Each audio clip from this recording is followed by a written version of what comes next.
certainly an interesting world that we live in over the past 12 months. I think one of the big things that we've seen that our clients and the industry as a whole has been is to continue to adopt technology at a faster pace. And the reason to do so has been is to further look at inefficiencies that they've had in their businesses to be able to reach out to existing clients, managing those business processes, as well as building their business. And for a lot of parts of the industry who haven't used technology to the same degree, is further investments have helped that process. Our reach across asset classes is really broad. So it focuses on commercial and the different subsectors of commercial being retail, office, industrial, focuses on residential and the different subsectors, whether it's multifamily and build to rent and student, as well as in a big focus of ours is flexible, i.e. co-working space. And I think each of these continues to thrive. One of the big things that we though see is a greater demand for flexible space. And this is being driven by corporate occupiers that increasingly will look at probably reducing the amount of long-term committed space that they have and increase the amount of flexible space and kind of a hub spoke model that they have. And that will change how developers build property. It'll also change in terms of how properties are valued and change the way that we all work.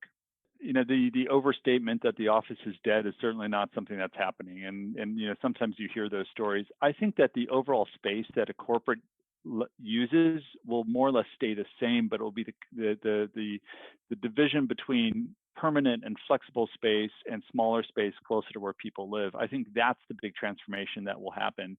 And we've certainly seen that based on existing client demand as to how to manage space, as well as the corporate occupiers that we serve as they've been looking at renegotiating their tenancies with large landlords, and also technologies that they're looking at in terms of improving tenant management, i.e. that tenant experience, their employee experience, and helping their employees also get back to work and safety around buildings. I think the biggest area of where the industry is going to continue to enable online type of transactions between a prospect and a landlord and drive more frictionless processes. And so whether that's identifying a space to live in on the residential side, identifying a space for a corporate or a business to move into, the ability to then sign a lease online, move in, et cetera, make all of your payments. I think that's the big area of focus that we'll continue to see innovation on, because it's really a broken process today for many organizations, including from the landlord side as well as from a letting agent point of view. I think the big thing is to be able to leverage off of these new technologies in terms of machine learning and AI. These are not new per se, but to be able to properly leverage off of them, our clients need to be able to have consolidated amounts of data and clean data that they can then further leverage. So oftentimes it's about getting the plumbing right in the first place, and then having that infrastructure, that plumbing, and then being able to build upon it. And so I think too oftentimes new buzzwords or ideas create movement, but one forgets about the steps that one has to take to actually be able to leverage off of new technologies in the first place. It enables us to provide our clients with the ability to differentiate service levels back to a prospect. It allows the prospect to have a better experience in terms of as they're interacting with the landlord.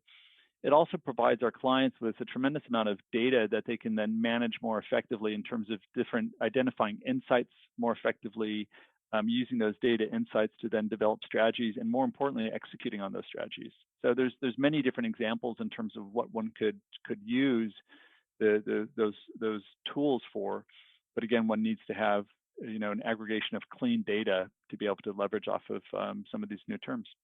I mean, I kind of find it ironic a little bit because everyone says data is the new oil, but it's kind of like, well, stupid, the data has always been the oil, right? So if you think about real estate, it's always about, the different metrics that you can track. And it's now just about, in terms of, real estate to a large degree has kind of been secretive. And now that people have better ways of collecting and managing data and sharing data across different platforms, it allows one then to use that data for better insights. Right? It's all building blocks. I have no doubt that we will survive this and that industries will survive this. I think if there's anything that we've seen over the past 12 months is the wherewithal of the human spirit to get through things. And I think how people need to work together, how families come together, how industries come together, and dare I say it, how governments need to work together too. I think it's been inspiring in so many ways, despite the challenges of the past 12 months.